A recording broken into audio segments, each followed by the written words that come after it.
So I spent one whole week traveling through Asia's architectural history. I was doing one build basically from various countries every single day, looking into how the architecture plays out.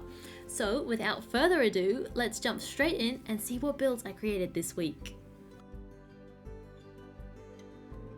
So for this first day, I was looking at Chinese architecture, and I did a lot of looking through reference photos, and I found one key thing in common. There is a lot of color. And so I was super excited to get started, but before you build the actual structure, you have to build a base. I noticed that a lot of these structures had like a nice stone base. So I started with that, then I went through with my mangrove and warped. And of course, the banners and shelves came in clutch here. They made such a cute little detail. And of course, fence gates and fences adding more detail. Then I decided to use waxed, weathered or lightly weathered. Can never get it quite right, but the slightly green one, just to differentiate from the warped, but not be too green or too teal like a prismarine brick. And you can see I'm trying to get like that curvy shape. I just couldn't get it to look right, so I did remove it in the end. And in here you can see me adding a bit more detail. I'm building the internal structure. I'm using tuff, texturing it with polished tuff and cyan terracotta, and then going in with some windows. And I'm using bamboo and mangrove trapdoors here to utilize both the texture of the pieces and the depth that it creates, just to add a bit more visual, make it look better. And then you can't really see here, but in a second when I come around, you'll see that I'm just adding a few shelves and trapdoors to the pillars, making it look a bit better. And then finally, here are the glamour shots. I loved this. It was so much fun. There was so much color, and all in all, I think it's a pretty good build. So this build was by far one of the more complicated ones that I have done, and what you can see here is me counting out all the steps. Now I purposely included this just so that you can see part of the process. Like, I am counting this, I am trying to get the maths right, and you can see here I'm really struggling. I just can't seem to get this right, and you can see I've missed a corner, and I didn't catch that until I watched the time lapse back, and I'm like, oh my goodness, that was annoying. But one thing that I also struggled with was getting the color palette. You can see the build for China on the left, and the color palette is very similar between the two countries, a lot of blues and reds, and I wanted to make sure it was different. So I opted for red nether bricks rather than mangrove wood. Unfortunately, I still had to have warped and copper because, color palette is limited when it comes to the greens and blues. But yes, you can see me trying to build this octagon. Octagons are hard, and if you know anything about Asian architecture, you'll notice that, particularly South Asian architecture, or Southeast Asian architecture, you'll notice the roofs are kind of scalloped inwards, and that was really hard to figure out. You can see me here, I've just built the roof, and then I realized those are too much of a diagonal, so I have to go through and try and get the curves, and that was a mission. And then I have to fill in the curves, and that part was a little bit easier because I already had the framework, but it was definitely a lot of effort just to try and get the roof right and the building right. And then you can see me just go around and add a few little details. And here are the final shots. This was definitely a mission, and there are things that I've spotted in the time lapse that I could have improved and worked on, like that corner that I missed, getting the octagon right. But yeah, it was fun. So for our third day, we traveled over to India, and I think this one was a lot of fun. You can see me laying out a circle and then starting to work on pillars. Now, what I noticed when I was doing a bit of research and looking at a lot of Indian architecture is there's a lot of these grand, elegant pillars and domes, and I really wanted to try and emulate that in this build. So obviously you can see I've got some grand sandstone pillars with the birch for a bit more embellishment. The chiseled sandstone and the birch shells helped add that extra detail because I noticed that a lot of them had these little carvings and extra details which are a little bit hard to get at this scale in Minecraft, so those two blocks really helped. Also with the jungle trapdoors with that little shaping, and even the copper bolts, the different textures just really helped to emulate like carvings or sculptures that might be in the builds. And then you can see here I am working on the dome and trying to get like the spinal bits and then the inside sections as well, and there was a little bit of back and forth, but once I figured out the dome shape I was just able to go and build it. because the beauty of it is quite symmetrical. This build was very symmetrical. I basically only had to concentrate on building one little section and then just replicate it all the way around. But I had a lot of fun with this. There is some beautiful architecture in India. I had a lot of fun just looking through photos of it. But here's the final product. I'm quite happy with how this turned out. I think the pillars could have been a little bit taller, but you know. So for this build, I decided to base it off a picture of a gate that I found, and I noticed that a lot of the structure sat on these stone slabs. So obviously I built a stone slab and then worked on a few wooden pillars. Now, unlike the other countries that I've done so far, there's a much more simple elegance to the Vietnamese architecture. So it's a lot more natural colors and tones, at least a lot of the pictures I was looking at. And so I decided to really play into that. So I used stripped oak and then pale oak, and then you'll see later I also used jungle wood to just add a bit of variation, color and depth.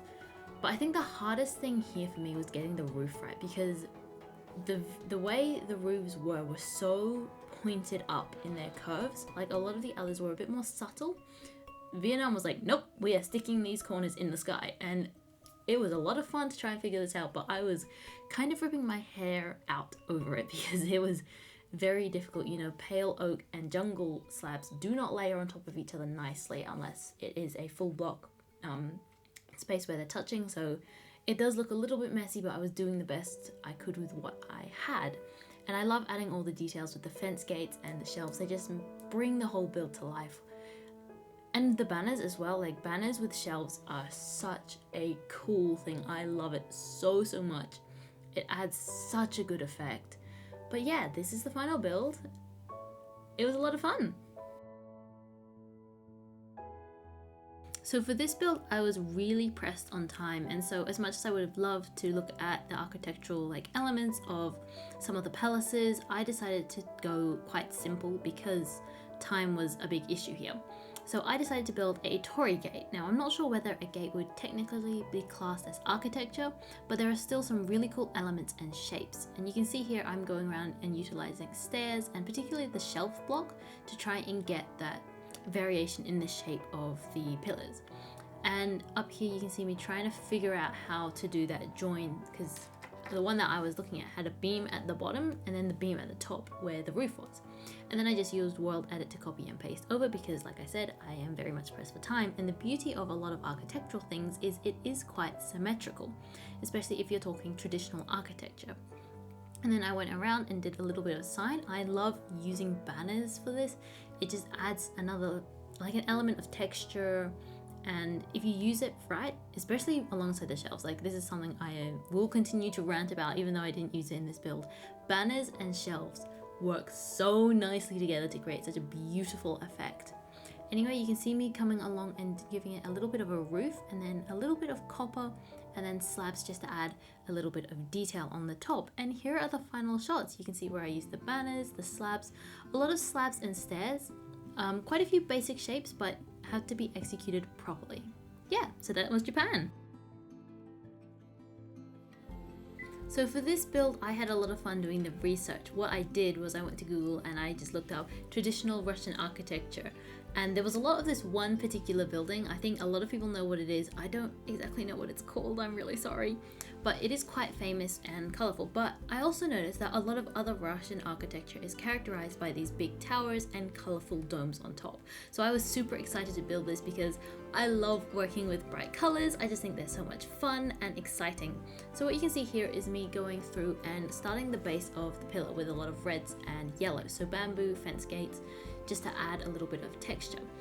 And then I get to the contrast. I get to use blue, which is beautiful contrast with the red, and then the white as well just adds a little bit of brightness to it, and it was so much fun. I am still so surprised that I managed to get the dome shape right first go. That doesn't happen. Normally I have to recalculate my maths and all of that. I just winged it. Winged it? No, wang it? I was winging it this entire time. We'll figure out the verb, verb later. But I was so surprised that I got it. And of course I was like, I'm not rebuilding it. I'll just world edit it, copy and paste, add a bit more color. Then I went around, added a few more little details with trapdoors and buttons. And then this was how it turned out. it was so much fun. I was so glad to actually use concrete because I haven't really used concrete much in my builds before. It was a lot of fun, and yeah. So our final destination for this week was Malaysia, and I was looking a little bit more at the traditional architectural style, so a lot of pillars and stilted houses. So of course I had to start by building these pillars, and you can see me go in with pale oak to represent stone, because there is unfortunately no quote-unquote vertical slab-like block for stone. But you can see me go around at the pillars and then try and get the depth. So I'm using trapdoors here to get some depth, and then stairs just to create a little bit more texture in the way the light would bounce. And then one thing I noticed is the structure of the roofs. There's two different pitches to the roof. So you see the center part has a much higher pitch compared to the external parts. So I went around and tried to balance that out and make it look as accurate as possible. And then of course I copied and pasted because the build is symmetrical and I am all about saving time. Especially when it's a symmetrical build. But you can see me go through here, fill out the rest of the roof, and on the other side as well, which you can't really see too well. I'm just going through and filling out the roof, and then the other side as well. It's basically the same section as the front. This time I didn't copy and paste. I went through and just manually built it because it's not too much work. Adding more trapdoors, adding a bit more detail, and then going through and just extending the external pitch. So here are the final shots. This one was actually quite straightforward. A lot of thinking and maths went into it though. So yeah, that is the second week. That is the end of the second week. I hope you all enjoyed, and I will see you guys all tomorrow for week 3.